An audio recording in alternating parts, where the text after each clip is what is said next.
अभी जो हम अरदास करते हैं हम उसको बताते हैं भैया तू ये कर, तू ये कर, तू ये कर, बदले में हम तेरे को ये देंगे।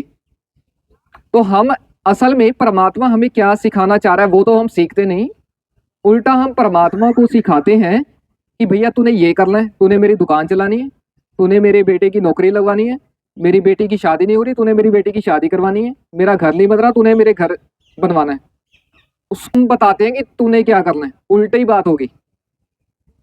जबकि परमात्मा तो हमें ये सब चीजें देना ही चाहता है। परमात्मा हमें स्वास्थ्य, समृद्धि वो देना ही चाहता है। क्यों? क्योंकि सभी लाइटेड मास्टर चाहे वो किसी भी परंपरा में पैदा हुए हैं, सभी का कहना जो है वो ये है कि परमात्मा माँ की तरह है, पिता की तरह है। जैसे एक माँ और बाप अपने बेटे की, अपने बच्चों की पूरी फिक्र करते हैं, ठीक उसी तरह जो परमात्मा है वो हमेशा हमारी पूरी फिक्र करता है, एक अच्छे माँ की तरह, अच्छे पिता की तरह। वो हमसे बहुत प्रेम करता है, इसलिए परमात्मा को कहा जाता है करुणा का सागर है वो प्रेम का सागर है वो। ठीक है, सभी लाइटेड मास्टर्स ने कहा है। तो उसे मांगने की क्या जरूरत है, वो तो हमें सब देना ही चाहता है। हमें लेना आना चाहिए, हमें पात्र बनना आना चाहिए। जैसे एक बच्चा है, अभी उसकी उम्र 18 साल नहीं होगी, 12 साल उसकी उम्र है, वो माँ बाप को कहने लग जाता है मुझे बाइक लेके दो।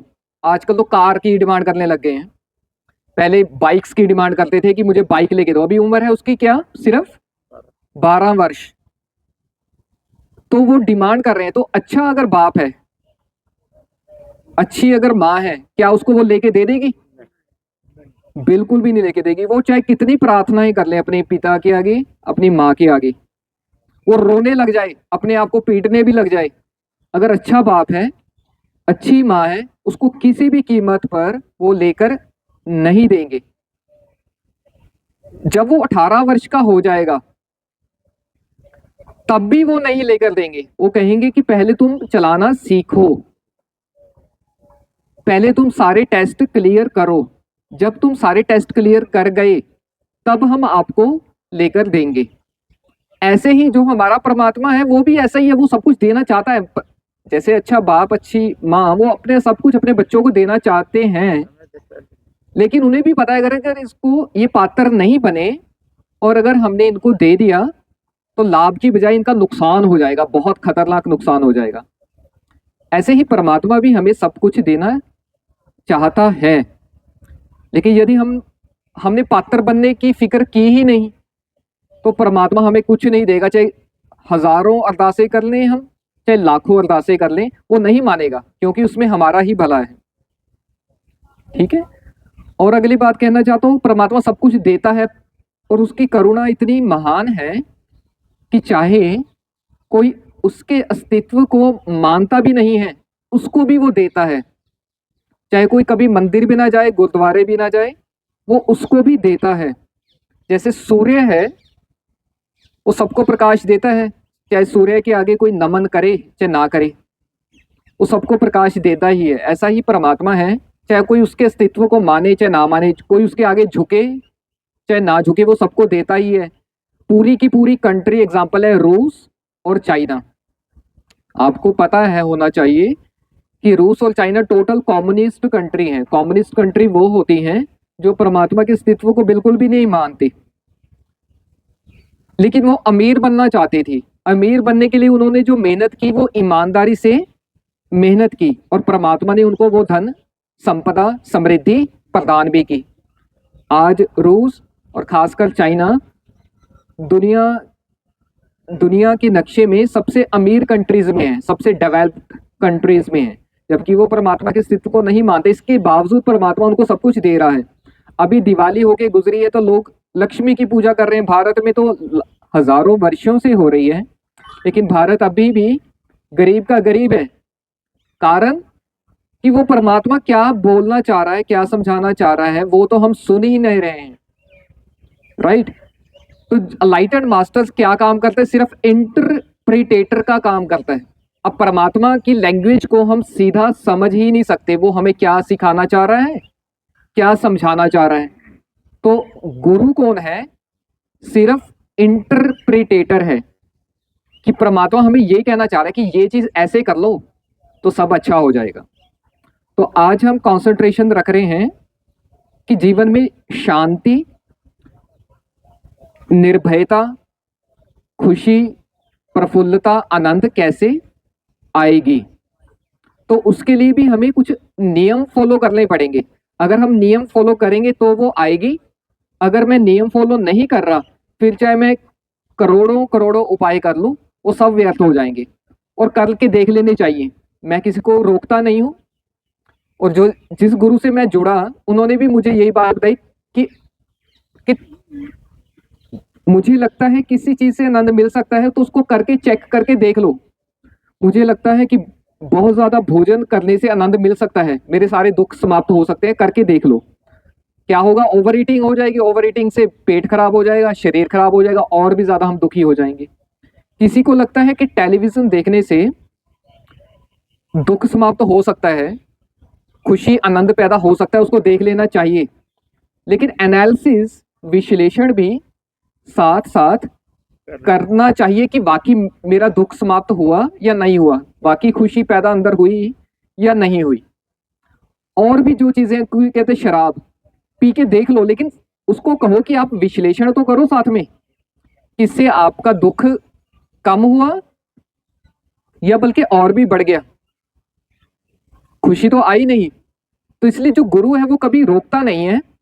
गुरु आपको ये कहता है कि आप अपने विवेक को, अपनी समझ को जागृत करें, क्योंकि परमात्मा ने हमें एक बड़ी प्यारी सी कीमती सी चीज दी है, वो है विवेक, सोचने की, समझने की, विश्लेषण करने की क्षमता, जो कि पशुओं में नहीं है।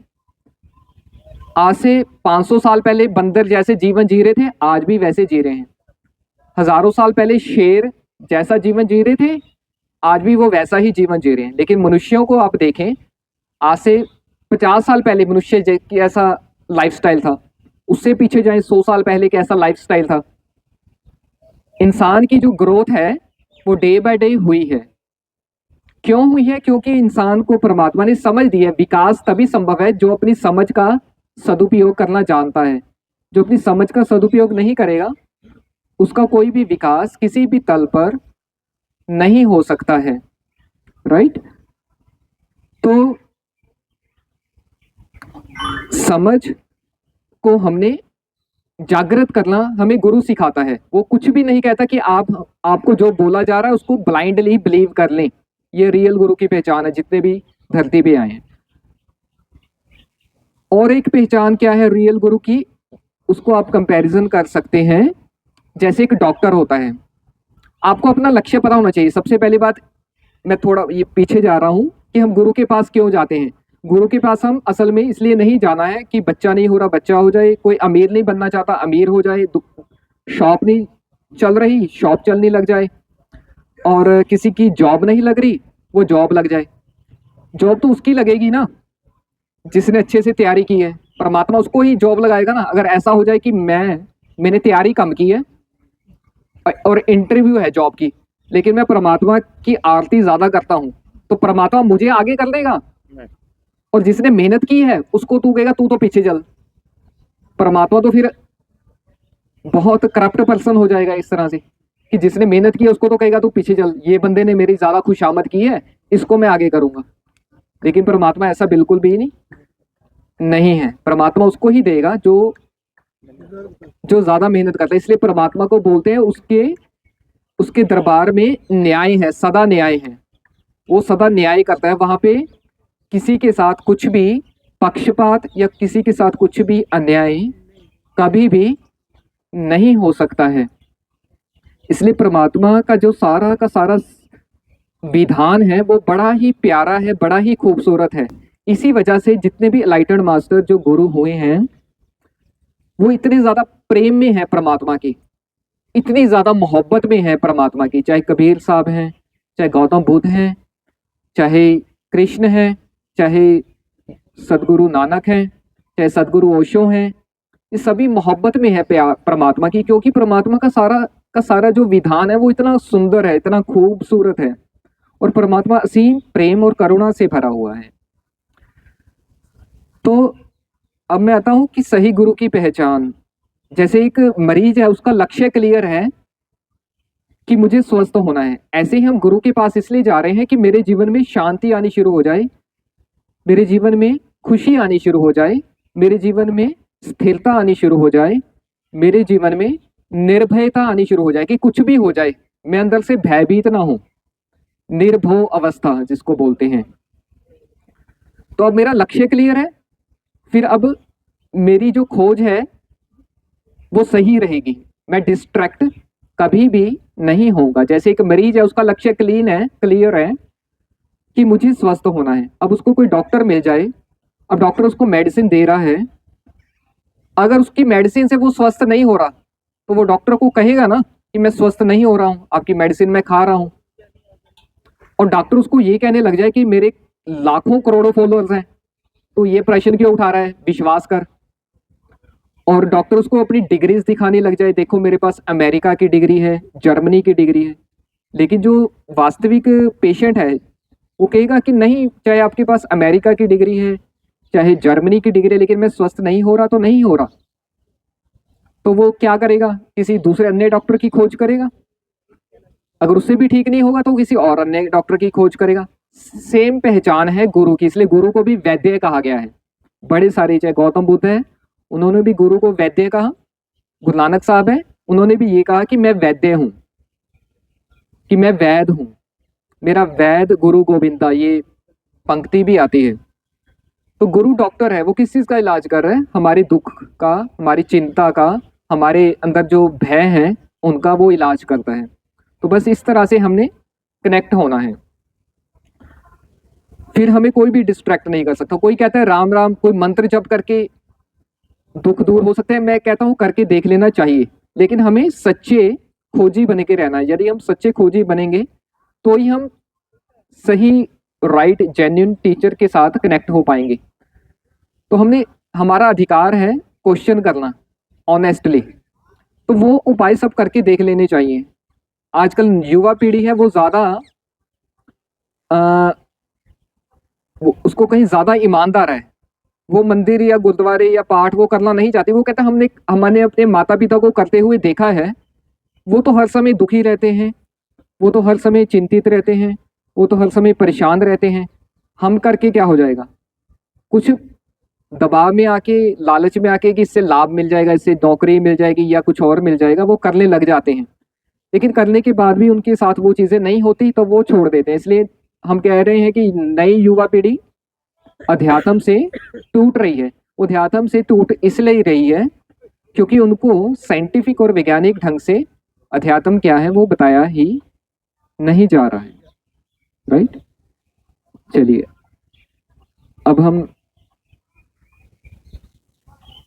अब आपके भीतर कुछ प्रश्न हो सकते हैं, वो आप प्रश्न ढूंढिए। अगर आपका जीवन से, माइंड से या अध्यात्म से जुड़ा कोई भी क्वेश्चन है वो आप पूछ सकते हैं। फिर उसके बाद हम एक क्रिया करेंगे छोटी सी, जिससे आपको समझ पैदा होगी। और ये जो बातें हैं, विचार हैं, इनका उद्देश्य भी यही है एकमात्र कि आपके भीतर सहज, स्फूर्त, नेचुरल ढंग से सोचने की, समझने की, सही निर्णय लेने की क्षमता पैदा हो सके, आप जज कर सके। अगर आप अपने विवेक का प्रयोग नहीं करेंगे तो फिर आपको कोई ना कोई एक्सप्लॉइट करेगा, फिर आप ही जिम्मेवार है। परमात्मा ने अपनी जिम्मेवारी पूरी कर दी, उसने हमको विवेक दिया, सोचने समझने की समर्था दी।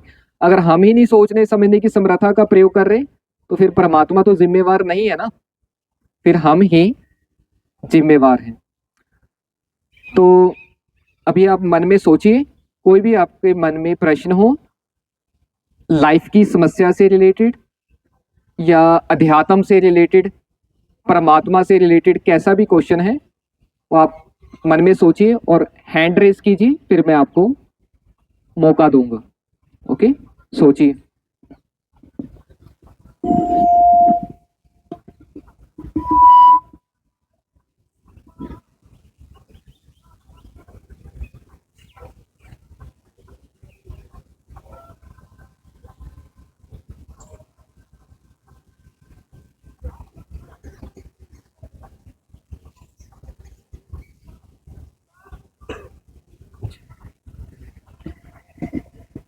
जी, जी, नो क्वेश्चन। ओके,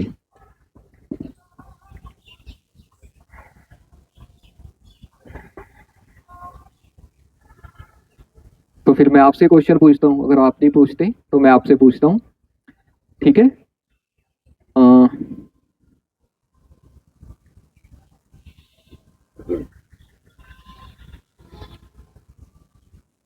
भारत में पैदा हुए हैं, यहाँ पे परमात्मा की बड़ी बात होती है ना। तो मेरा प्रश्न फिर आपसे है कि परमात्मा क्या है? What is God? परमात्मा कैसा है? तो दुनिया का रचता है, अच्छा, दुनिया को बनाया। ओके, और कुछ?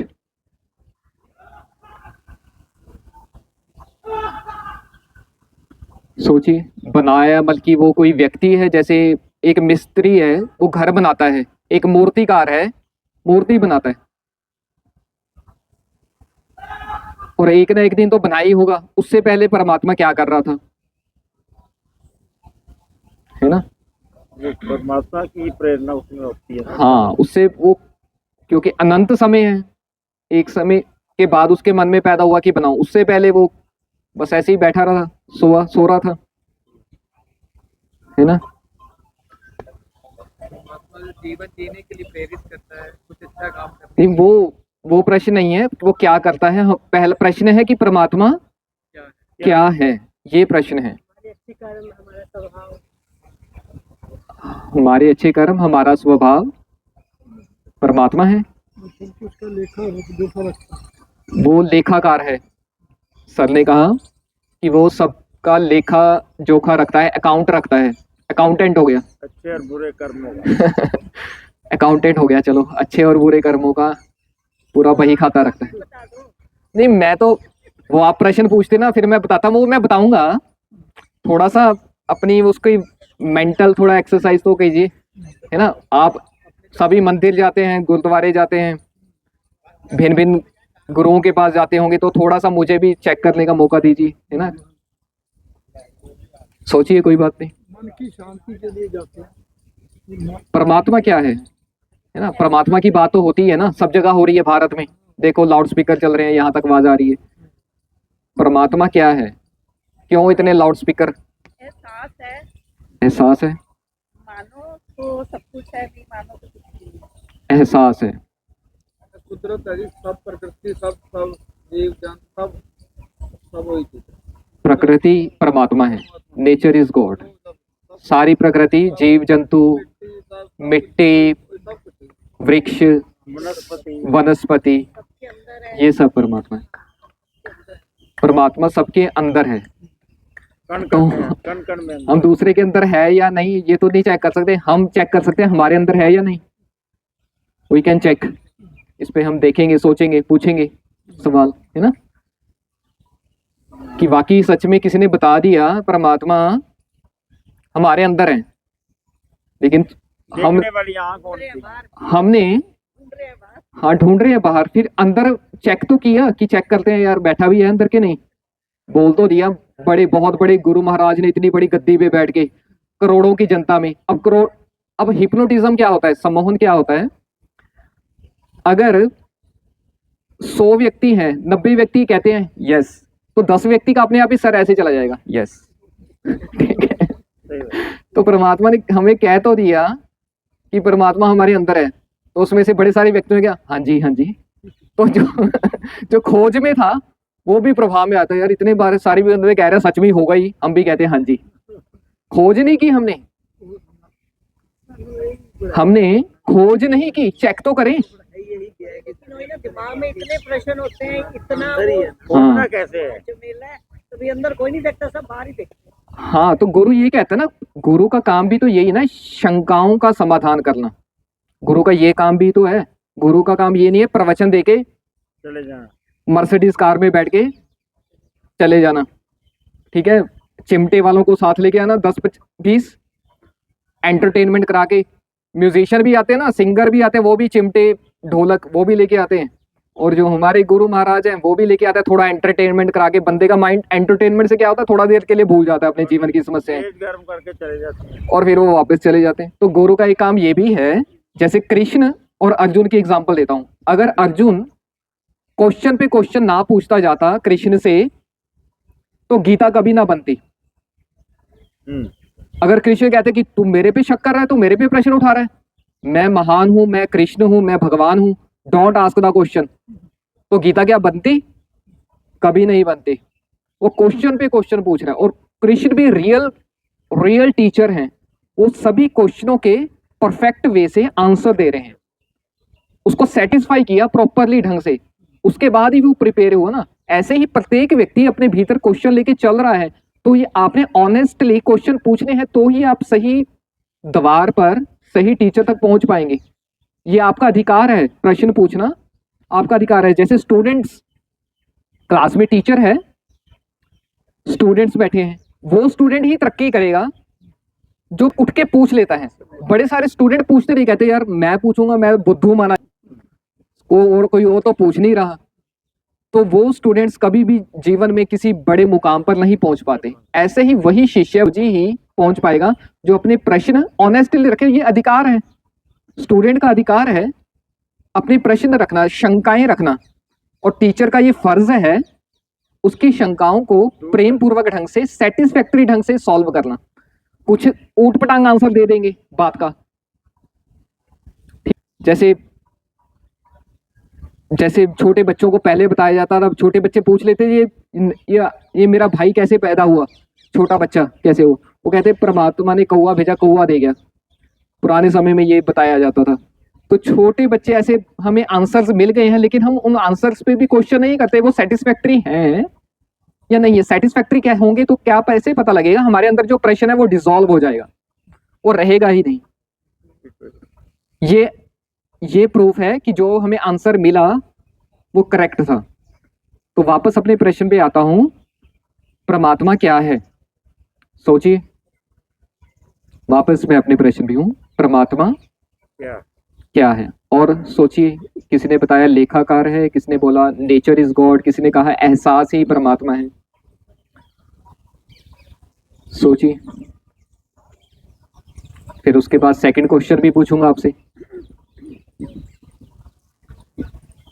चलो एक मैं पूछता हूँ, क्या परमात्मा एक व्यक्ति की तरह है? जैसे हमारी बॉडी है, दो टांगे हैं, चेहरा है, कोई आकार नहीं है, वो ये कह रहे हैं निराकार है। ओके, जब हम किसी नतीजे पर आदमी नहीं पहुंचता जी, मुश्किलों से गिर जाता है जी, तो उसे कुछ ना कुछ सहारा चाहिए। वो सहारा परमात्मा का लेता है। हाँ, तो फिर उसको जैसा मर्जी बता दिया जाता है वैसा वो मान लेता है। आमतौर पे ऐसा ही होता है, बिल्कुल सही कहा आपने। उसको फिर जो मर्जी बता दिया, जैसे गुड्डा गुड्डी होते हैं, उसको ये बता दिया कि यही सब कुछ है।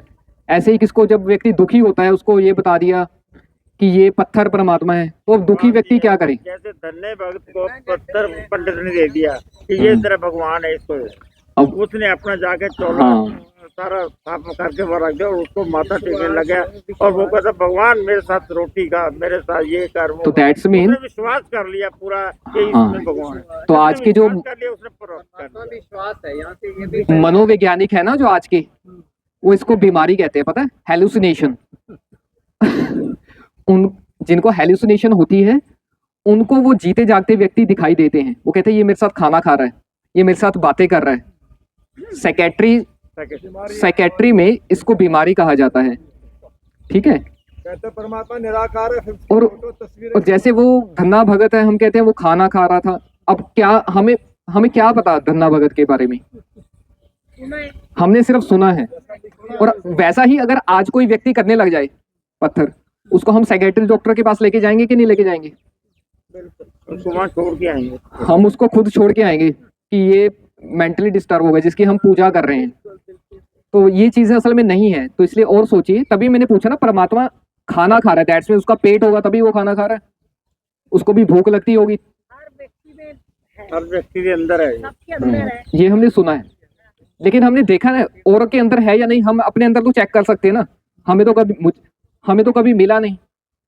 हम एक बात है, वो निराकार है, वो दिखता ही नहीं है। हाँ, निराकार है।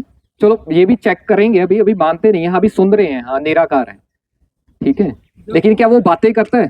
अब सवाल उठता है नेक्स्ट कि वो बातें करता है? बातें नहीं करता, लेकिन कई दफा जब हम सोचते हैं कोई प्रॉब्लम आती है हाँ जी। हमारे मन में, कोई भी समझो हम बुरा काम करने लगते हैं तो उससे पहले हमारे दिल में आवाज आती है, वो आत्मा की अरे आवाज वो इधर जाओगे तो ऐसे होगा, हम्म। फिर भी हम वही करते हैं जो मतलब हमारे ऐसा कभी नहीं होता, इंसान कभी भी जानबूझ के घाटे का सौदा कभी नहीं करेगा, ऐसा हो ही नहीं सकता, इम्पॉसिबल है। जो बिजनेस करते हैं, बिजनेस है ना, वो इन्वेस्टमेंट वही करेंगे ना जहां लाभ हो, उनको पता भी हो कि यहां इन्वेस्ट करेंगे घाटा हो जाएगा, ऐसा कभी पॉसिबल है? कोई जानबूझ के अपना नुकसान करना चाहता है? कोई जानबूझ के आग में हाथ डालना चाहता है? इम्पॉसिबल है। अगर ये पता लग जाए कि इस चीज का नुकसान होगा तो दिस इज इम्पॉसिबल कि कोई व्यक्ति अपना नुकसान करेगा, क्योंकि दुनिया का कोई व्यक्ति नहीं है जो अपना घाटा चाहता हो, है ना। तो वापस आते हैं, परमात्मा क्या है? परमात्मा निराकार है, लेकिन हम उसको भोग भी तो लगाते हैं। भोग किसको लगाते हैं? फिर अगर निराकार है तो पेट तो होगा नहीं उसका, इमेजिनेशन। इमेजिनेशन, वो फिर हेलुसिनेशन हो गया, वो तो psychiatric problem that is a psychiatric problem. जैसे हमने कृष्ण को भगवान माना, गुरु नानक को माना, वो गुरु हैं, हाँ, उनको हम भगवान कह देते हैं, उनको हम भगवान कह देते हैं। क्या फिर अभी अभी भी हैं? चलो चलो उनको मान लेते हैं, चलो गुरु नानक साहब को, कृष्ण को भगवान मान लेते हैं, चलो वो भगवान थे, अभी भी हम उनको याद कर रहे हैं, उनको भोग लगाते हैं। गुरु नानक साहब को भी अपना कृष्ण को भी भोग लगाते हैं, क्या वो अभी भी हैं? अब क्वेश्चन इज दिस, है हमें नहीं दिखते। नहीं, वो विचारों को तो नहीं भोग लगा सकते ना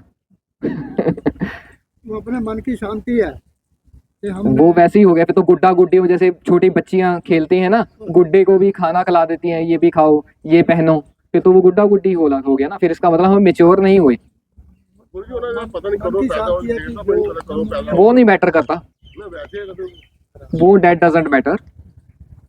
मैं ये कहना चाहता हूँ हमारे भीतर जागृति पैदा हो, यदि हमने अपना विकास करना है, वही बात आ जाती है, यदि हमने आर्थिक तौर पे समृद्धि हासिल की इसी वजह से कर पाए क्योंकि हमने मन का प्रयोग किया। हमें मानव इसलिए कहा गया क्योंकि हमें मन मिला है, पशुओं के पास मन नहीं है, ये परमात्मा का दिया हुआ उपहार है। लोग कहते हैं ना माइंड, कई आजकल प्रवचन देते हैं माइंड तो बड़ी बुरी चीज है, इसका त्याग करो, भैया फिर आप पशु बन जाएंगे।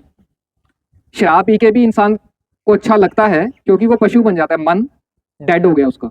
पशु डिप्रेशन में नहीं है, उसकी बुद्धि अस्त व्यस्त हो जाती है। पशु डिप्रेशन में नहीं है। एक भैंस को अगर आप एक जगह पे बांध दिए, चाहे सारी जिंदगी बांधा रहे, वो कभी डिप्रेस नहीं होगी। आज तक किसी पशु ने सुसाइड नहीं की, लेकिन पशुओं के जीवन में प्रफुल्लता भी तो नहीं है ना। अगर डिप्रेशन नहीं है, क्या वो किसी पशु को आपने हंसते हुए देखा है? किसी भैंस को, किसी बंदर को, किसी शेर को, किसी गधे को हंसते हुए देखा है? नहीं देखा। इंसान ही है जो नीचे भी गिर सकता है, इंसान ही है जो ऊपर भी उठ सकता है। हम कहें माइंड तो चाहिए नहीं, तो फिर हमें अगले जो जन्म में पशु ही बनना पड़ेगा। पशु इज फ्री फ्रॉम माइंड, है ना। और शराब पी के भी बंदा क्या हो जाता है? पशु ही तो हो जाता है, और क्या होता है? फिर वो कहीं भी पड़ा है, उसको पता नहीं है, पशु है, जैसे पशु कहीं भी पड़ा हो, पड़ा है। तो परमात्मा ने हमें गिफ्ट दिया है माइंड, लेकिन इसको कंट्रोल करना, इसको सही तरह से ऑपरेट करना हमें सिखाया नहीं। ये सिखाने का काम किसका था? मास्टर का, गुरु का। कृष्ण ने भी यही सिखाया, गुरु नानक साहब ने भी यही सिखाया, कबीर साहब ने भी यही सिखाया, सदगुरु ओशो रजनीश जिनसे मैं जुड़ा, उन्होंने भी ये सिखाया। उन्होंने भी ये बताया कि ये चीजें सिखा के गए थे, लेकिन उनकी रिकॉर्डिंग्स तो उपलब्ध नहीं है ना, ऑडियो वीडियो रिकॉर्डिंग है उनकी। यदि उनकी ऑडियो वीडियो रिकॉर्डिंग होती तो जो मैं बातें बोल रहा हूँ, यही बातें वो बोल के गए हैं। पहले ना तो छापे खाने भी नहीं होते थे, किसी बात को काव्य की फॉर्म में इसलिए बताया जाता था क्योंकि काव्य की फॉर्म में किसी बात को याद करना आसान होता था। उन्होंने ग्रंथ लिखे हैं ना, ग्रंथ भी नहीं लिखे थे, काव्य की फॉर्म में दिमाग में रिपीटिशंस के द्वारा बिठा दिए गए। बाद में ग्रंथ, क्योंकि छापे खाने होते ही नहीं थे, राइट। गुरु ग्रंथ साहब हस्तलिखित भी है, हस्तलिखित भी है, लेकिन काव्य की फॉर्म में होने का रीजन ये था कि इतने बड़े छापे खाने नहीं थे। आज के समय में क्या है, ऑडियोज रिकॉर्डिंग, वीडियोज रिकॉर्डिंग, ये सब चीजें उपलब्ध हैं। तो बात उसी पे आते हैं कि सभी मास्टर्स ने हमें मन का प्रयोग करना भी सिखाया है। मन को कैसे प्रयोग करना है ताकि ये हमारा दुश्मन ना बने, हमारा मित्र हो जाए। जितने भी हम वैज्ञानिक आविष्कार भी देख रहे हैं, जैसे मैं भी ये इसका यूज कर रहा हूँ, हम मोबाइल फोन यूज करते हैं, लोग एरोप्लेन्स में जाते हैं, ट्रेन्स में जाते हैं, टेलीविजन का प्रयोग करते हैं, ये सभी किसका आविष्कार है? मन का ही तो आविष्कार है, मन से ही तो पैदा हुए हैं ना। तो मन कितनी पावरफुल चीज हमें परमात्मा ने दी है, तो हमने इसको इग्नोर नहीं करना, इसकी रिस्पेक्ट करनी है। It is a gift of God. हमने इसका सदुपयोग करना सीखना है। वो कौन सिखाएगा? अब स्कूल कॉलेज वाले तो सिखाते नहीं है, स्कूल कॉलेज यूनिवर्सिटी वाले नहीं सिखाते हैं, तो फिर कौन सिखाएगा? मंदिरों में जाइए, वहां पे कोई मिल जाए, गुरुद्वारों में जाइए, वहां पे शायद कोई मिल जाए, आश्रमों में जाइए, शायद कोई मिल जाए। लेकिन अगर आपकी खोज है तो कोई ना कोई आपको मिल जाएगा प्रॉपर ढंग से समझाने वाला, राइट। तो वापस वहीं पे प्रश्न पे आते हैं, परमात्मा क्या है? उसी के सेंटर पॉइंट पे रहेंगे, उसके आसपास ही घूमेंगे, इस क्वेश्चन के आसपास ही हम घूमेंगे। अभी हमने लगाया कि प्रसाद लगाते हैं भगवान कृष्ण को, माता को या गुरुओं को, है ना। एक तरफ हम कह रहे हैं परमात्मा निराकार है, निराकार है तो उसका कोई पेट नहीं होगा भाई, फिर हम प्रसाद भी लगा रहे हैं। फिर हम सोचते हैं कि शायद कृष्ण का रूप होगा, अगर हों भी कृष्ण सूक्ष्म रूप में, क्या उनको भूख लगती है? चलो है भी, क्या हमारी वो समस्याएं, उनको भोग लगाने से क्या हमारी वो समस्याएं लाइफ की सॉल्व कर देंगे? भोग लगाने से मेरे जीवन में कोई समस्या चल रही है, मेरी कोई शारीरिक बीमारी है, कोई दुनियावी कष्ट है, मेरे घर में क्लेश है, झगड़ा है, मैं भोग लगाता हूँ, क्या वो मैं उनको कहता हूँ मैं आपको भोग लगा रहा हूँ, प्लीज यू सेटल डाउन, भोग लगा के शांति आ जाएगी। सेटल डाउन, हाँ, शांति क्या ये वो कर शांत सकते हो हैं? जाएंगे, क्लेश खत्म हो जाएगा। में पहले से बताया गया है कि भगवान के आगे ट्रस्ट करो, बेनती करो, जी, उसके दर्शन करो, बिल्कुल। दरबार में जाओ, बिल्कुल, तो तुम्हारी प्रॉब्लम हल हो जाए। हाँ वो लेकिन चेक करना चाहिए, बिल्कुल वही तो सवाल पूछा मैंने, वही तो वो सवाल मैंने पूछा, करके देखो, फिर सवाल भी तो पूछो ना, और चेक भी तो करो हुई है या नहीं हुई। क्या आपने खाना टेस्टी शायद नहीं बनाया था, अगली बार नेक्स्ट टेस्टी बनाओ खाना। कई बार कुछ देवी देवता भी हैं, उनको कहते हैं ये लहसुन प्याज पसंद नहीं है, उनको बिना लहसुन प्याज वाला पसंद है, वो उनको वो भोग लगवाया जाता है, वो लगवा के देखिए, फिर चेक कीजिए कि लाइफ में शांति आ गई, घर में क्लेश समाप्त हो गए, मन से जो संशय है वो समाप्त हो गए, मन से जो भय है वो समाप्त हो गए। अगर संशय वहीं के वहीं खड़े हैं, डर वैसे के वैसे ही खड़े हैं, दुख वैसे के वैसे ही खड़े हैं, लाइफ में कजिया कजिया क्लेश वैसे के वैसे ही खड़े हैं, तो फिर हम क्या कर रहे हैं? फिर हम भुलाने के उपाय ही कर रहे हैं ना, सिर्फ भुला रहे हैं कि थोड़ी देर के लिए माइंड डाइवर्ट हो गया, बस ठीक है। तो इससे नुकसान किसका होगा? हमारा नुकसान होगा। आखिरी घड़ी में हम रोते रोते ही मरेंगे, रोते रोते ही हम पैदा हुए थे और रोते रोते ही हम मरेंगे। तो इतना कीमती जीवन, सभी गुरु कहते हैं ना ये हीरा जन्म अनमोल है, वो हम ऐसे ही गवा देते हैं। इसको कहते हैं हम सोए हुए हैं, निद्रा में है, बेहोशी में है, हम जाग ही नहीं रहे हैं, अपना एक एक पल हम ऐसे ही व्यर्थ करते जा रहे हैं। दिन प्रतिदिन दुख बढ़ता जा रहा है, जैसे जैसे उम्र बढ़ रही है दुख बढ़ रहा है। होना तो चाहिए था उल्टा, कि बच्चा होता है कितनी खुशी और प्रफुल्लता से भरा होता है, जैसे जैसे उम्र बढ़े उसकी खुशी प्रफुल्लता बढ़ती जानी चाहिए, और काम उल्टा हो जाता है, खुशी और प्रफुल्लता डाउनफॉल में जाती है, दुख चिंता डिप्रेशन राइज में जाती है, राइट। तो वही प्रश्न पे आते हैं, परमात्मा फिर क्या है? और परमात्मा पे कई लोग सवाल उठाते हैं। भारत में देखो, परमात्मा को 99.99% मानते हैं। परमात्मा भारत का सारा सिस्टम फिर भी बहुत खराब है, education system, administration, society system बहुत खराब है। फॉरेन कंट्री में जाते हैं आजकल, तो हमारे बच्चे भी जाते हैं, कहते हैं फॉरेन कंट्री तो इतने एडवांस होगी, वहां पे जाके तो मत कि ऐसा लगता है कि यहाँ जो शानदार भगवान की दुनिया। नींव रखते हैं ना जी, जो रातें होती हैं, सारा कुछ भगवान के जी। प्रसाद हो गए, जी, ये रात होती है कि ये अपना ठीक ठाक सब हाँ, हाँ। बन गया। सब वहाँ कुछ। पे बिल्कुल और उनकी buildings वहाँ पे इतनी छत शानदार। डाल के ना बाद कहते हुन ठीक होएगा। हाँ, तो इतनी शानदार उनकी बिल्डिंग्स भी हैं। आजकल तो मोबाइल फोन का इतना बड़ा बेनिफिट है कि इंसान पहले विदेश में क्या होता था, कैसा रहन सहन होता था, देख नहीं पाता था। आज व्लॉग्स बनाते हैं, लोग जाते हैं वहाँ के पूरे शहरों का हमें दिखाते हैं कि कितने शानदार और खूबसूरत शहर हैं, कि हमारी आंखें फटी की फटी रह जाती कि इतनी तरक्की दे दी परमात्मा ने, उनको इतना धन दे दिया। पूरी इतना समृद्धि दे दी, तो जबकि वहां के लोग परमात्मा के अस्तित्व को करीब करीब मानते ही नहीं है। और भारत में तो इतना देते, तो परमात्मा को तो हमें तो सबसे ज्यादा देना चाहिए था पृथ्वी को। हमें तो सबसे ज्यादा अमीर, सबसे ज्यादा समृद्ध, सबसे ज्यादा सुंदर देश हमारा होना चाहिए था। लेकिन क्या कारण है? उसका कारण यही है कि परमात्मा क्या है ये क्वेश्चन हमने पूछा ही नहीं। परमात्मा हमें क्या सिखाना चाह रहा है ये क्वेश्चन हमें पूछा ही नहीं। हम परमात्मा जो हमें देना चाहता है, हमें like a mother, like a father, उसके पात्र हमने कैसे बनना है ये हमें किसी ने बताया ही नहीं। हमें ये बताया कि रिश्वत खो रहा है परमात्मा, जितनी भी रिश्वत देंगे, 100 रुपए की रिश्वत देंगे परमात्मा खुश होगा, 500 रुपए की डालेंगे तो ज्यादा खुश होगा। ठीक है, ज्यादा डील पक्की करके आएंगे कि हाँ भी ये काम बना दिया ना, तेरे नाम का जगराता रखाएंगे और पूरे कॉलोनी को परेशान ना कर दिया तो बता देना, इतने इतने बड़े बड़े स्पीकर लगाएंगे। ठीक है ना, घर में पाठ रखाएंगे और पाठ लगा के घर के ऊपर जो स्पीकर लगाएंगे, इतना जबरदस्त सिस्टम, साउंड सिस्टम लगाएंगे, सारी दुनिया को बता देंगे कि देखो परमात्मा ने हमें ये चीज दे दी। चाहे कोई स्टूडेंट हो, चाहे कोई बीमार हो, उसकी फिक्र नहीं करेंगे हम। तो हम ये डील करके आते हैं परमात्मा के साथ। तो परमात्मा कहता है भैया तू ये मैंने तुझे कब कहा है? अभी लाउड स्पीकर लगा के तू खुद को भी परेशान कर और सारे मोहल्ले को परेशान कर, दिन में भी परेशान कर और रात को में भी परेशान कर। तो ये परमात्मा कहता है मैंने कब कहा है?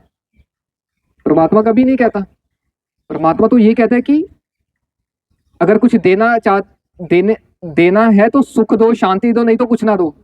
भला किसी का कर ना सको तो बुरा किसी का मत करना। अगर ठीक है भला नहीं कर सकते, कम से कम यू डोंट डिस्टर्ब एनीबडी। हम तो क्या है, प्रकृति को, इंसानों को भी नहीं छोड़ते, पक्षियों को भी नहीं छोड़ते, छोटे छोटे कीड़े मकोड़ों को नहीं छोड़ते, पशुओं को भी नहीं छोड़ते। याद दिलाने के लिए है ना, इसलिए ये कीर्तन है, ये जो पाठ पूजा है इसीलिए बना था। इसीलिए बना है। लेकिन इंसान वो है तो उसे फिर भी नहीं समझ। लेकिन वो दिखावा कर जाता है, मुझे मोहब्बत है परमात्मा से, मैं खुश होऊंगा, मैं कुछ चीजें बांटूंगा, लेकिन मैं लाउड स्पीकर लगा के परेशान थोड़ी करूंगा किसी को। और है ना, तो ये तो अच्छी बात है। कीर्तन होता है, कुछ होता है, हाँ, ये है सबको इकट्ठा इसीलिए करा जाता है। इसीलिए किया जाता है। हाँ, इसीलिए करा जाता है कि वो, लेकिन 99.99% केसेस में दिखावा होता है, 0.1% केस में रियल होता है। आसान है, उसे समझ ही नहीं आ रहा ना। हाँ, तब तो गुरु का काम ही यही था ना। भारत में देखो लाखों गुरु हैं, गुरु का काम ही तो यही है कि समझ आए परमात्मा के साथ मोहब्बत कैसे करनी है, वो हमें सिखाता है गुरु। परमात्मा के साथ मोहब्बत को कैसे इजहार करना है वो हमें सिखाता है गुरु। गुरु का यही तो काम है। सीधा कोई परमात्मा से मोहब्बत कर सकता है? निराकार है। इंसान को एक आकार चाहिए, निराकार से मोहब्बत हो ही नहीं सकती, इम्पॉसिबल है। इसलिए हमें मोहब्बत हो जाती है कृष्ण से। कृष्ण के द्वारा हमें परमात्मा से मोहब्बत हो सकती है। हमें मोहब्बत हो जाती है नानक से, नानक के द्वारा हमें परमात्मा से मोहब्बत हो सकती है। राह बताई है ना चलने की। मोहब्बत करना सिखाया है। हाँ, मोहब्बत कैसे करनी है, करने की राह बताई है। तो इसलिए गुरु नानक ने भी यही कहा है, जो मैंने परमात्मा है जी, तो जिस राह में मैं चलाऊं आप भी उस पे चलो। लेकिन हम लोग उनके पीछे ही लग के उसको नहीं ढूंढा, उन्होंने जो ढूंढा। मैं वही कह रहा हूँ ना, रिकॉर्डिंग्स उनकी नहीं है उपलब्ध, इसलिए वो क्या कह रहे हैं वो हमें पता नहीं है। वो वही बातें बोल रहे होंगे जैसे मैं बोल रहा हूँ ना। मोहब्बत करना वो सिखाते हैं। एक सूत्र दे रहा हूँ मोहब्बत करने का, कैसा, वो सूत्र बताते हैं परमात्मा से मोहब्बत कैसे पैदा होगी, जो वो सूत्र देते हैं सभी गुरु। और उससे पहले एक और बात बता दूं, जितने भी धरती पे गुरु हुए हैं उन सभी का उद्देश्य सेम है। मोहम्मद साहब का भी उद्देश्य यही था कि इंसान के जीवन में सुख शांति आए, समाज अच्छा बने, धरती अच्छी बने। गुरु नानक साहब की यही उद्देश्य है, कबीर साहब का भी यही उद्देश्य है, गौतम बुद्ध का भी यही उद्देश्य है, सदगुरु ओशो रजनीश का भी यही उद्देश्य है। सभी गुरु का सेम मोटिव है। लेकिन इसके बाद हम उनके नाम पर नफरतों की दीवारें खड़ी कर देते हैं। हम कहते हैं ये रिलीजन का मतलब ही ये असल में वास्तविक है कि जो आपको जीवन जीने की कला, जीवन में सुख शांति और खुशी लाने की कला सिखाए वो रिलीजन है। और सभी गुरु ने रिलीजन ही सिखाया। रिलीजन का मतलब खुशी से कैसे जीना है। दीवारें खड़ी सिखाया, हिंदू की, मुसलमान की, सिख की या फलानी की। नफरतों की दीवारें तो खत्म की है उन्होंने। चलो अब मैं ये आता हूँ कि परमात्मा से मोहब्बत कैसे करनी है, उसका सूत्र, बड़े सारे सूत्र दिए हैं। एक सूत्र जो सभी गुरुओं ने दिया है वो एक सूत्र है कि ये रियलाइज करें अस्तित्व से, जीवन से आपको क्या क्या मिला है। अभी हम क्या कर रहे हैं, उल्टा कर रहे हैं, शिकायतें कर रहे हैं। संसारी व्यक्ति क्या है, शिकायतें करने वाला, कि मुझे ये नहीं मिला, मुझे वो नहीं मिला, मुझे वो नहीं मिला। उसके पास लिस्ट होगी। जो मिला है उसको भूल जाते हैं, जो नहीं मिला उसको हाँ तो शुक्र करना चाहिए। हाँ यस एग्जैक्टली, शुक्राना करना चाहिए। शुक्र, एग्जैक्टली, शुक्राना, थैंक्स, ग्रेटिट्यूड, पहले शुक्राना। एग्जैक्टली। ये चीज, ये सूत्र दिया, इससे क्या पैदा होगा, परमात्मा से मोहब्बत पैदा होगी। अब परमात्मा ने हमें क्या क्या दिया है, अभी हम बैठे हैं सारे, ठीक है ना। बड़ी सारी चीजें हमारे पास ऐसी हैं जो अरबों खरबों रुपए से भी नहीं ले सकते। जैसे आंखें हैं, अब आंखें, मूल्य अभी मैं पीछे पढ़ रहा था कि साइंटिस्टों ने एक आंखें बना दिया कि अंधे भी देख पाएंगे, लेकिन वो भी ऐसे दृश्य नहीं देख पाएंगे जैसे हम देख पा रहे हैं। अगर किसी अंधे को हम कहें, उसके पास अरबों खरबों रुपया हो, अगर उसको हम कहें, उसके पास 100 अरब रुपया हो, उसको कहें कि आपको आंखें हम दे सकते हैं, वो 100 अरब रुपए दे के भी वो आंखें लेना जाएगा। वो कहेगा मैं देखना चाहता हूँ आखिर जिंदगी होती कैसी है। तो इसलिए गुरु कहते हैं थैंक्स, शुक्राना नहीं ना करते। शुक्राना, एग्जैक्टली। थोड़े गोडे ही देख लो मेरे 5 लाख लग गया।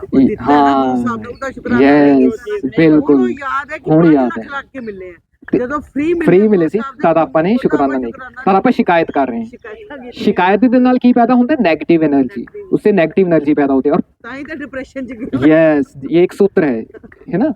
तो हम जब हम थैंक्स करते हैं तो उससे कौन सी एनर्जी पैदा होगी, पॉजिटिव एनर्जी। पॉजिटिव एनर्जी पैदा होगी तो उससे हमारा प्रभाव शरीर पे भी पॉजिटिव पड़ेगा, क्योंकि शरीर और मन दोनों जुड़े हुए हैं। कोई व्यक्ति अच्छा योगा कर रहा है, लेकिन अगर उसका एटीट्यूड टुवर्ड्स लाइफ अगर नेगेटिव है, वो कुछ ना कुछ उसको बीमारी बनी रहेगी, कुछ ना कुछ उसको प्रॉब्लम हो ही जाएगी। और ना भी होए तो वो जीवन को आनंद ही नहीं ले पाएगा। आनंद तो वही ले सकता है, जैसे प्रकृति का आनंद वही ले सकता है जो यहाँ पे जिसका मन खिला हुआ है। अगर डिप्रेस्ड है चाहे शरीर फिट है, इस प्रकृति का कोई आनंद ले सकेगा, नहीं ले सकेगा। तो एक सूत्र जो हमें गुरु देते हैं वो कहते हैं शुक्राना, थैंक्स। थैंक्स कि आपके पास आंखें हैं, थैंक्स कि आपके पास हैंड्स चलते हुए हैं, थैंक्स कि आपके पास टांगे हैं, थैंक्स कि आप बोल सकते हैं। कितने लोग हैं जो गूंगे हैं, थैंक्स कि आप सुन सकते हैं। तो कितनी सारी चीजें हमारे पास थैंक्स करने की। थैंक्स कि आपको भोजन मिल रहा है एवरी डे। ਆਪਾਂ ਸਵੇਰੇ ਉੱਠਦੇ ਤਾਂ ਵੀ ਸ਼ੁਕਰਾਨਾ का गुरु Yes. ਸਾਹਿਬ ਕਰੇ ਸਵੇਰ ਦੀ कितने लोग हैं जो अच्छी रात सोए थे वो उठे नहीं, दुख तकलीफ होवे फिर भी कहोगे फिर भी भाई, हमने बहुत अच्छी रात बीती, एक दिन बहुत और एक और जीवन हम, एक और दिन हमें दिन और भी दिया दिया। प्यार तो करना है पर है क्या परमात्मा आपने कहा भी हाँ उस पे आता हूँ मैं। हाँ थोड़ा सा स्लो चलेंगे, बस 2-4 मिनट ही है हमारे पास, क्योंकि आगे भी मुलाकात होगी। तो एक सूत्र मैं दे रहा हूँ कि परमात्मा से मोहब्बत करना सिखा रहे हैं। एक सूत्र जो देते हैं सभी गुरु वो यही है, शुक्राना। Give, count your blessings. कितनी हमें ब्लेसिंग्स एवरी डे मिल रही है, हमें भोजन मिल रहा है। अगर आज से 50-100 साल पहले पीछे जाएं, किसी को 2 टाइम समय का भोजन मिलना, पर्याप्त मिलना, ये बहुत बड़ी बात होती थी। हमें भोजन मिल रहा है, आज पानी मिल रहा है। आज तो वैज्ञानिक आविष्कारों की वजह से हमारे पास लाइट है, मोबाइल फोन है, टेलीविजन है, आने जाने के लिए बाइक्स हैं, स्कूटर्स हैं, कार्स हैं, कितनी सारी हमारे पास ब्लेसिंग्स है। हमारा कोई मित्र, हमारे कोई घर का सदस्य है, हमसे हजारों किलोमीटर दूर चला जाए, पहले चिट्ठी लिखनी पड़ती थी, कितना समय पता नहीं वो कैसा है, कहाँ है। सीधा इसी समय हम कॉल करके बात कर सकते हैं, आज तो वीडियो कॉल कर सकते हैं। देखिए बल्कि कितनी बड़ी देन है मोबाइल्स और वैज्ञानिकों की। We should be thankful to also scientist. साइंटिस्टों के प्रति भी हमारा बहुत ज्यादा शुक्राना होना चाहिए। तो ये सूत्र गुरु देते हैं, परमात्मा से मोहब्बत कर लेगा। परमात्मा वही है जो आप हैं। और आप क्या हैं, पहले सबसे पहले आप क्या नहीं हैं, आप शरीर नहीं हैं, आप मन भी नहीं हैं।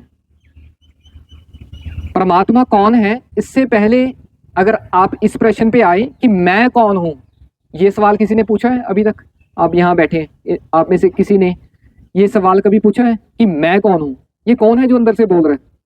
कौन है जो आंखें बंद करके ये विचारों को देख रहा है? जैसे टेलीविजन होता है ना, वो देखते हैं हम स्क्रीन पे। ये कौन है जो मन के एक पर्दा लगा हुआ है, वो सब चीजों को देख रहा है? कौन है ये जो आवाज आई अंदर उसको सुन रहा है? मैं कौन हूं? कोई कहता है मैं आत्मा हूं, लेकिन अनुभव किया, लेकिन हमें रटे रटाए आंसर्स मिल जाते हैं। अनुभव किया हमने, मैं शरीर नहीं हूं, मैं मन नहीं हूं, कहते हैं हम तो आत्मा है। फिल्मों में हम देखते हैं आत्मा किसको बोलते हैं? एक बॉडी है, मर जाती है, वो एक आत्मा किसको बोल देते हैं? वो शरीर बास है, वो आत्मा थोड़ी है। आत्मा तो निराकार है, वो सूक्ष्म शरीर होता है। वो क्या होता है? सूक्ष्म शरीर। तो परमात्मा कौन है, उससे पहले हमने ये प्रश्न पूछना है, मैं कौन हूं? और जो हमारा स्वभाव है, जैसा हमारा रंग रूप है वास्तविक, वैसा ही रंग रूप परमात्मा का भी है, राइट? अब परमात्मा का रंग रूप क्या है, वो वाकई निराकार है या नहीं है, उसका मैं अभी आपको 2 मिनट में एक्सपीरियंस कराऊंगा, ठीक है? जो आपको अपना एक्सपीरियंस होगा वो ही परमात्मा है, ठीक है? उसकी क्वालिटीज मैं बता देता हूं। वो निराकार है, वो चेक करेंगे अभी। क्या मैं भी निराकार हूं? उसका कोई चेहरा नहीं है, मैं भी चेक करूंगा कि मैं जो मैं हूं, इस शरीर के अंदर जो बैठ के इस शरीर का प्रयोग करके जो बोल रहा है, क्या वो भी निराकार है? उसका कोई चेहरा है? नहीं है। परमात्मा की कोई सीमा नहीं है। सीमा तो उसकी होती है ना, जैसे बॉडी है, इसकी एक सीमा है। तो चेक करेंगे कि क्या मेरी भी कोई सीमा नहीं है? आकार। हाँ, आकार नहीं है। और परमात्मा चैतन्य है। चैतन्य, चैतन्य का मतलब उसमें कॉन्शियसनेस है। मैं भी चेक करूंगा, मेरे अंदर कॉन्शियसनेस है। एक पत्थर है, ये है, इसके अंदर कॉन्शियसनेस नहीं है। कॉन्शियसनेस ना होने का मतलब जिसको जहां पे रख दिया वो 2 घंटे बाद भी आएंगे, वहीं पे मिलेगी कॉन्शियस। इसको बोलते हैं जड़, डेड। परमात्मा चैतन्य है, वो लेकिन डेड चीज नहीं है। और चैतन्य ही नहीं, परम चैतन्य है। जितनी कॉन्शियसनेस हमारे भीतर है, लाखों करोड़ों गुना ज्यादा कॉन्शियसनेस परमात्मा की है। किसी को दर्द होता है तो हमें भी दर्द होता है ना, उसी वजह से दर्द होता है, क्योंकि हमारे अंदर कॉन्शियस है। कुछ लोग हैं जो डेड है, कुछ भी हो रहा उनको कुछ होता ही नहीं, हम कहते हैं उनको मुर्दा। गुरुओं ने भी उनको कहा है ये मुर्दे हैं, ये चलती फिरती लाशें ही हैं। प्रकृति को नुकसान पहुंचा रहा हो, जिसके अंदर प्रकृति के साथ संवेदनशीलता है, एक जुड़ाव है, उसको बड़ा पेन होगा। लेकिन कुछ लोग ऐसे भी हैं जिनको कोई पेन नहीं होता, क्योंकि उनमें कॉन्शियसनेस लेवल बहुत ज्यादा कम है। तो परमात्मा की जो चेतना है, कॉन्शियसनेस है, हमसे, हमारे भीतर जो चेतना है उससे लाखों करोड़ों गुना ज्यादा है। अगर किसी व्यक्ति को जरा से भी पेन आती है ना, तो उसको तुरंत पता लगता है। जैसे माँ है, बाप है, बच्चे की केयर करते हैं, उनसे जुड़े हुए हैं, कॉन्शियस हैं, तो माँ को तुरंत पता लगता है कि बच्चे को ये प्रॉब्लम आ रही है। ऐसे ही परमात्मा को तुरंत पता लगता है कि इसको ये प्रॉब्लम आ रही है, इसको ये सपोर्ट प्रोवाइड करनी है। तो परमात्मा परम चैतन्य है, एक्सट्रीम सुप्रीम कॉन्शियसनेस है, उसके अंदर इतना चेतना का स्वभाव है। तो अभी हम अपने भीतर अपने स्वभाव को थोड़ा सा टेस्ट करने की कोशिश करने जा रहे हैं। तो अभी आप किसी भी स्थिर मुद्रा में बैठ जाएं, जिस मुद्रा में आप हिलना नहीं है, बस बल्कि एक स्थिर मुद्रा में बैठ जाएं। 1 2 3, क्लोज योर आइज, सभी की आंखें बंद।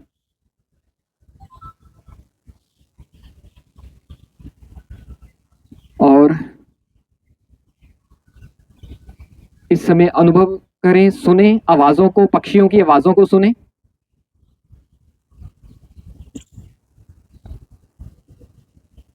जो भी आवाजें आपको सुनाई दे रही हैं, उन आवाजों को सुने।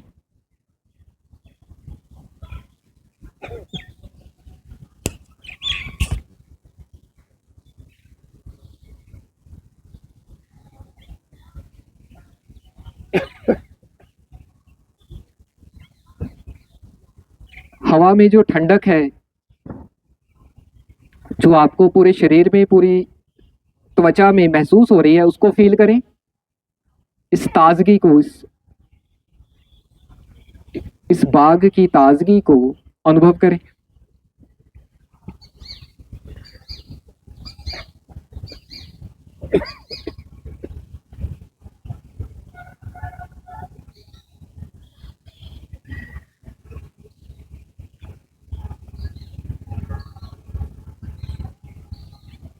अब अपने शरीर के अंदर स्कैन करेंगे।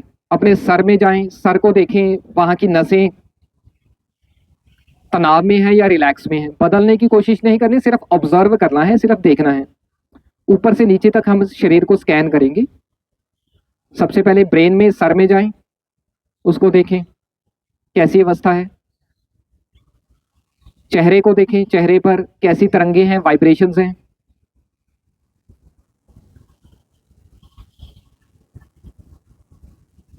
गर्दन,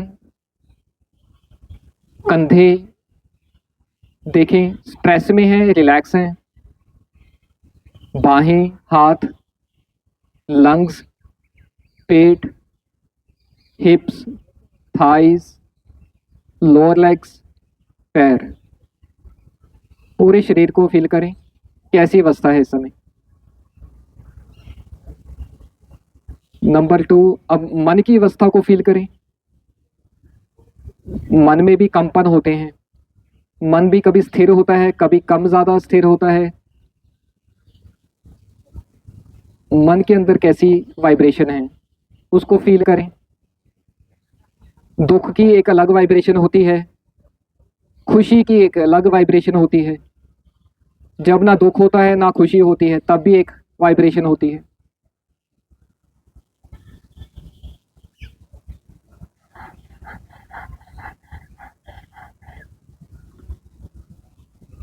आप शरीर नहीं है, शरीर के अंदर निवास करने वाली खाली शून्य निराकार कॉन्शियसनेस है। जैसे गाड़ी के अंदर, कार के अंदर बैठा हुआ ड्राइवर होता है, ठीक ऐसे ही आप शरीर के अंदर बैठे हुए ड्राइवर हैं। शरीर मात्र एक यंत्र है, जैसे कार एक यंत्र है। ड्राइवर कार को कहता है लेफ्ट जा तो लेफ्ट जाती है, राइट जा तो राइट जाती है। चेक करते हैं क्या शरीर यंत्र है। अपने लेफ्ट हैंड को, बाएं हाथ को आदेश दें धीरे धीरे ऊपर जाने का, और फील भी करते रहें। अपने लेफ्ट हैंड को धीरे धीरे ऊपर लेके जाएं, खब्बे हाथ को, लेफ्ट हैंड को, और ऊपर ले जाके स्टॉप कर दें।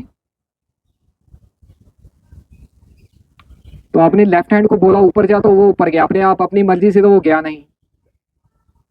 अब आप लेफ्ट हैंड को आदेश दें वापस अपनी पोजीशन में नीचे आने का। लेफ्ट हैंड को वापस अपनी पोजीशन पे नीचे लेकर आए।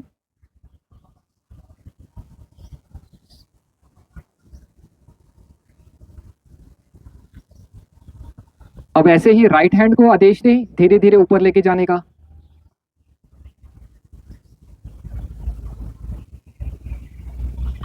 और स्टॉप। जैसे आपने आदेश दिया राइट हैंड तो ऊपर गया, अपनी मर्जी से वो जा नहीं सकता था, तो किसी ने उसको ड्राइव किया तभी वो ऊपर गया। जब उसको कहा ब्रेक लगाई, आपने रोकने के लिए बोला, रुक गया। जैसे गाड़ी को ब्रेक लगाते हैं वो रुक जाती है। अब वापस अपनी पोजीशन पे लेके आए। माइंड ने किया। तो इसका मतलब शरीर को भी कोई आदेश देने वाला है, शरीर के अंदर बैठा हुआ कोई ड्राइवर है। अब दूसरा यंत्र आपको मिला है वो है मन। माइंड भी एक यंत्र है, सूक्ष्म यंत्र है। मन का काम क्या है? मन का काम है सोचना, विचारना, कल्पना करना, विश्लेषण करना। अब इसको भी ड्राइव करने वाला कौन है? वो कॉन्शियसनेस है। अब मन को भी हम ड्राइव करके देखते हैं, जैसे अभी हमने शरीर को ड्राइव किया। अब मैं आपको कहता हूं, आप अपने किसी मित्र के बारे में सोचें, जो आपका क्लोज फ्रेंड है, उसके बारे में सोचें। उसके घर को देखें, उसके घर में बैठे हैं, उसका घर कहाँ है, उस मित्र का चेहरा क्या है, उसका नाम क्या है।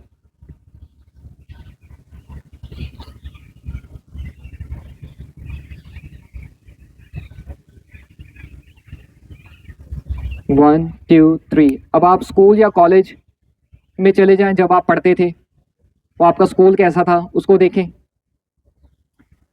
जिस स्कूल या कॉलेज में आप पढ़ते थे, आपके साथ कौन कौन से आपके दोस्त होते थे, मित्र होते थे, उनको देखें। आपके स्कूल की जो इमारत थी वो कैसी थी, कैसी स्ट्रक्चर थी सारी, उसको देखें।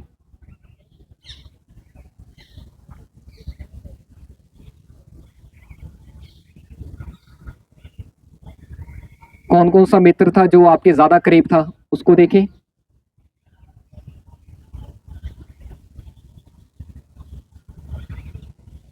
आपकी कौन सी मैडम्स थी, प्रिंसिपल थे, जो भी थे, उनको देखें, उनका चेहरा कैसा था। 1 2 3। अब आप जो आपका घर है, ऐसा समझिए आप अपने घर के बाहर खड़े हैं, अपने घर को बाहर से देखें। जो भी आपका घर है, अपने घर को बाहर से देखें। अब घर के अंदर एंटर करें, अपने घर के अंदर एंटर करें दरवाजा खोल के, और पूरे घर को देखें, कौन सी चीज कहां पे है, कौन सा कमरा कहां पे है, घर में कौन सी चीज कहां पर पड़ी है। आंखें बंद करके पूरे घर को देखें।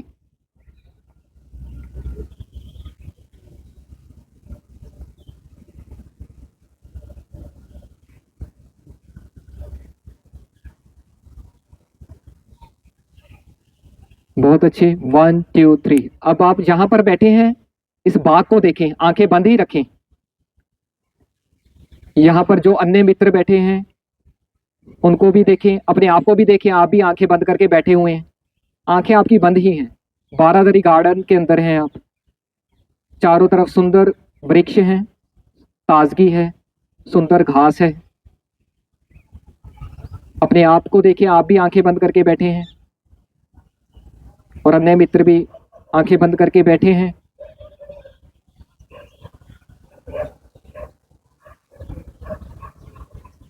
अब धीरे धीरे उसको देखिए, ये जो जब सब चीजें देख रहा है, जैसे कोई टेलीविजन होता है, उसको कोई देख रहा है ना, अब उसको पकड़ने की कोशिश करें, ये कौन है जो सब देख रहा है।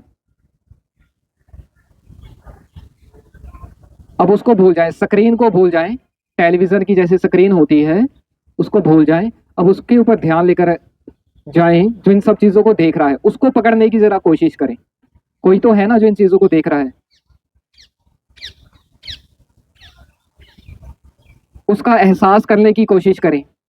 उसका एहसास कैसा है?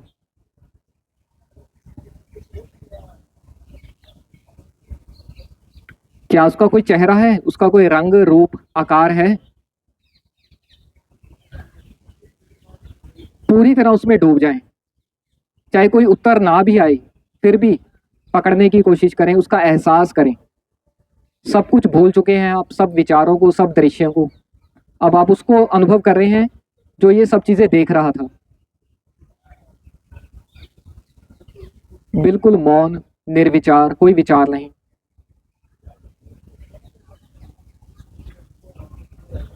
क्योंकि विचारों को भी कोई देखता है, कोई तो है ना जो विचार चल रहे थे उनको देख रहा था। सिर्फ 20 सेकंड के लिए इसका अनुभव करें, उसके बाद आपको मैं वापस बुला लूंगा। सिर्फ 20 सेकंड के लिए जो विचारों को भी देखता है, दृश्यों को भी देखता है, वो कौन है उसका अनुभव करें 20 सेकंड के लिए।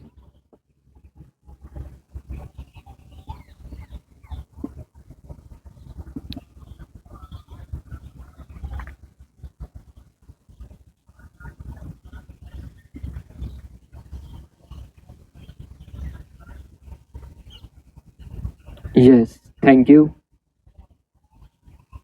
धीरे धीरे अब आप वापिस आएंगे, लेकिन बहुत धीरे धीरे शरीर और मन के साथ कनेक्शन स्थापित करेंगे। और इस बात को एहसास याद रखें कि आपने शरीर को आदेश दिया था सबसे पहले, तो शरीर का हाथ ऊपर गया था। दैट्स मीन शरीर के अंदर बैठा हुआ कोई ड्राइवर है, जैसे कार के अंदर बैठा हुआ ड्राइवर होता है। फिर जैसे टेलीविजन को हम चलाते हैं, जो चैनल चलाते हैं वही चैनल चला, ऐसे ही हमने मन को कहा कि अपने फ्रेंड्स के घर चले जाओ, फ्रेंड्स के घर चला गया। स्कूल में चले जाओ, कॉलेज में चले, वहां चला गया।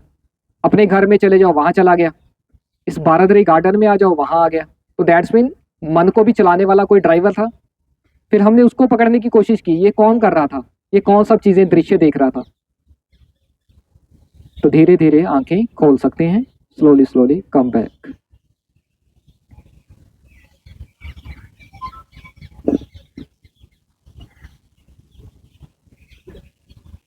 मैं कौन हूं, इसका थोड़ा सा एक्सपीरियंस कराया मैंने। वो जो चीज मैंने हाथ को कहा ऊपर जा, रुक, तो रुक गया, नीचे आ। दैट्स मीन कोई आदेश दे रहा है अंदर।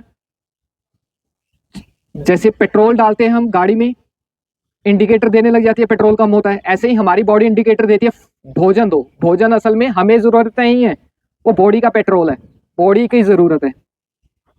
लेकिन अभी तक हमें क्या कहते हैं, जब भूख लगती है हम कहते हैं मुझे भूख लगी। हमने अपने आप को शरीर माना हुआ है। इसलिए जब तक हम अपने आप को शरीर मान रहे हैं तब तक दुख चिंताएं बनी रहेंगी। सेकंड चीज, हम मन भी नहीं है। मन का काम क्या है? सोचना, विचारना, कल्पना करना। मन का प्रयोग करना भी अभी मैंने बताया। जब मैंने आपको बोला मन को अपने मित्र के पास लेके जाओ, तो वहीं पे गया या कहीं और चला गया था? वहीं गया। फिर मैंने कहा अपने कॉलेज या स्कूल में चले, तो वहीं गया या कहीं और चला गया था? वहीं गया ना। उसको भी कोई ड्राइव कर रहा है ना। अब मन की अपनी सत्ता नहीं है, उसको भी हम ड्राइव कर रहे हैं। वो है कि ड्राइव करना भूल गए। जैसे टेलीविजन पे अपने आप ही मर्जी से चैनल चलने शुरू हो जाए, उसका रिमोट खराब हो गया है। ऐसे ही हमारे चैनल दिमाग में कुछ भी चलते रहते हैं। उसका कारण सिर्फ ये है कि हमें चलाना भूल गए हैं। मन अपने आप नहीं चल सकता, हमारा कंट्रोल नहीं है, हम कंट्रोल भूल गए हैं। तो अभी हमने जहां भेजा वहीं गया, फिर हमने कहा अपने घर में जाओ, घर के अंदर एंटर करो, वहीं गया था। फिर हमने कहा यहाँ हूँ, यहीं पे आया था। दैट्स मीन मन को भी चलाने वाला है। फिर मैंने कहा उसको देखो, ये सब जो दृश्य देख रहा है उस पे ले आओ अपनी कॉन्सेंट्रेशन। वो पकड़ में आ रहा था कुछ, उसकी कोई शक्ल सूरत पकड़ में आ रही थी? यस, नहीं आ रही थी। दैट्स मीन उसकी कोई, हमारा जो वास्तविक स्थिति है उसका कोई चेहरा नहीं है, उसकी कोई शेप, कोई बॉडी, फिजिकल बॉडी कोई समझ आ रही थी? उसकी फिजिकल बॉडी भी नहीं है। दैट्स मीन वो निराकार है और बिल्कुल खाली है, शून्य है। जैसे ये स्पेस है, मेरा हाथ घूम रहा है, ये खाली स्पेस में घूम रहा है, ऐसे ही मेरी जो कॉन्शियस है बिल्कुल खाली एम्प्टी स्पेस है। इसलिए वो अमृत है, वो अमर है। एक कण भी है, उसको जलाया जा सकता है, उसको काटा जा सकता है। मेरा जो वास्तविक अस्तित्व है वो बिल्कुल खाली है, शून्य है। इस आकाश को क्या मैं तलवार से दो हिस्सों में, दो पार्ट में काट कर सकता हूँ? नहीं कर सकता। इसको मैं बर्न कर सकता हूँ अग्नि से? नहीं कर सकता। इसलिए कृष्ण कहते हैं ना गीता में, आत्मा को ना जलाया जा सकता है ना तलवार से काटा जा सकता है। वो यही कह रहे हैं कि जो कॉन्शियसनेस है उसका जब आप एक्सपीरियंस करेंगे आपको पता लगेगा वो बिल्कुल खाली, शून्य है। तब आपके भय सारे समाप्त हो जाएंगे। शरीर तो जाएगा क्योंकि मशीन है, जैसे मोबाइल फोन है उसकी एक वैलिडिटी है, उसने 5 साल 10 साल चलना है। ऐसी बॉडी एक मशीन है, उसकी एक वैलिडिटी है।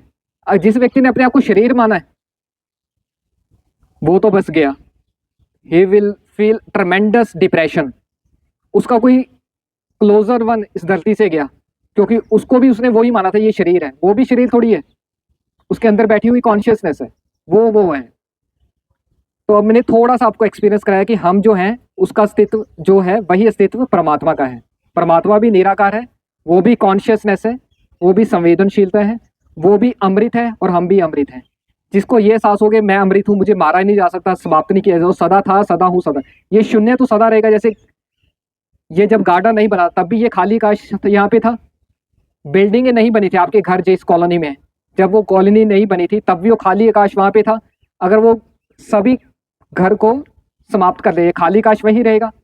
ऐसे ही हमारा अस्तित्व भी ऐसे ही, हम सदा थे, सदा हैं, सदा रहेंगे। जिसको इस बात का बोध हो जाता है उसके सब भय चिंताएं समाप्त हो जाती हैं। गुरु आपको इस चीज का बोध करना ही सिखाता है। तो आज की चर्चा यहीं समाप्त करते हैं। मैं आप सभी का बहुत बहुत शुक्रिया करता हूँ, बहुत बहुत धन्यवाद करता हूँ। Thanks a lot.